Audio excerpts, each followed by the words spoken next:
Well, hey there, you're on the internet, I have some free time, and welcome to the Triple N Network, where all you newbie nib nerds can find all the news you'll need.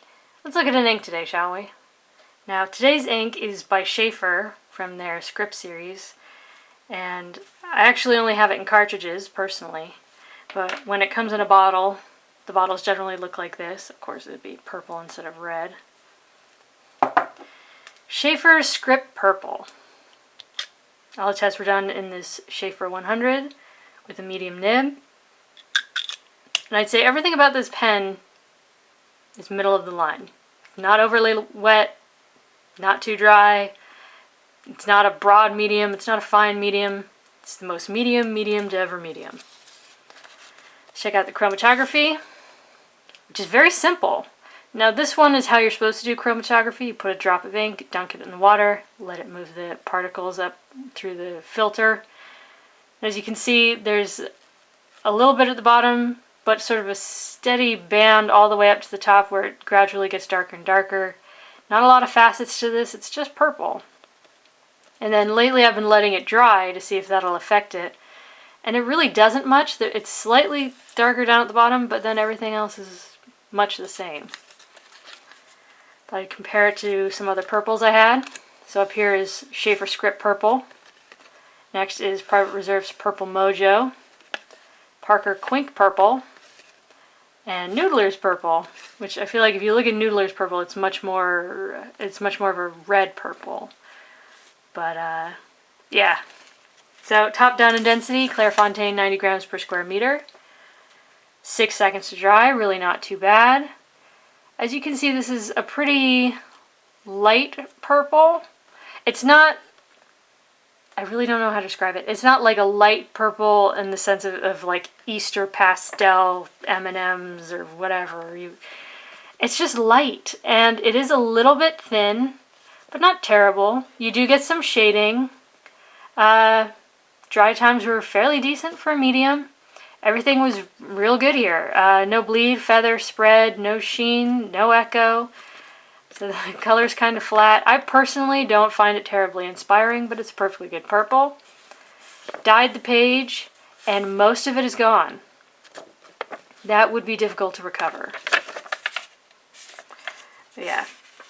Next is Rhodia 80 grams per square meter, where it's pretty much the same all over again.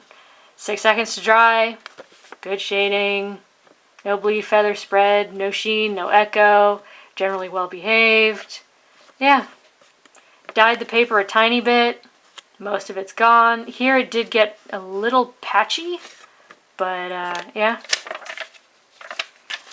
Next is Tum Away River Paper, where, I don't know, it shades more, but it also looks lighter in places because of just how Tum Away River works and how it makes the ink sort of pool up. But again, 6 seconds to dry. That's been really the same all throughout.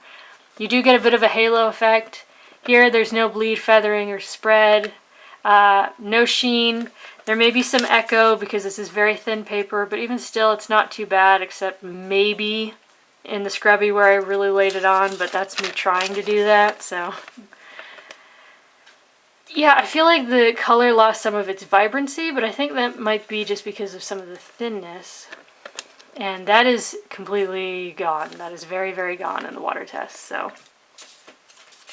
Next is 20-pound Copier Paper, where this paper is awful and just terrible.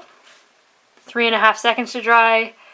There was spread. I feel like you can definitely see that here. The line got broader. There's no real bleed through, but it did sort of almost make it through in spots. Like you can see where it almost poked through, but still didn't come all the way through, so that's good. Yeah, there's no shading. And, you know, there is a bit of feathering. And this is definitely the best water test we've seen so far. But it did dye the page, it did feather, it did explode. But that would be the easiest to recover your writing if you got your writing wet. Next is Mead Notebook Paper, where it took 2.5 seconds to dry. You really don't have much shading left, very little. But as I say, not a bad pen, paper, and ink combo because you don't really get bleed through, except as you can see, just right here along the very edge, which makes me think it's a pressing process. I mean, you can barely see any of that through there. That's pretty good for Mead paper. And Mead paper is crap because, as you can see, this almost started acting like chromatography paper. It actually started sucking the water up. But yeah, it did feather, it did explode, it did dye the page a bit. But that's Mead for you.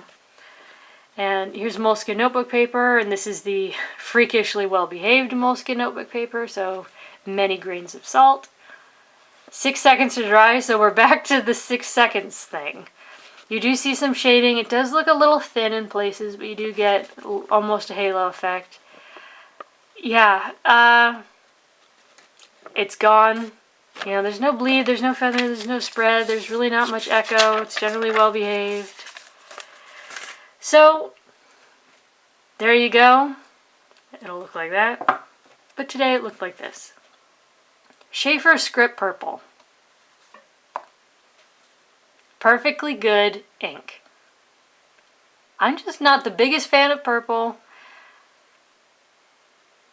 but I bought some, so obviously I don't hate it. Yeah, so it's pretty well behaved. It's got decent dry times, it shades, all good things. Very well behaved overall. For your consideration from the Triple N Network, if you liked the video, please give it a thumbs up. If you'd like to see more, please subscribe to the channel. And thanks for watching.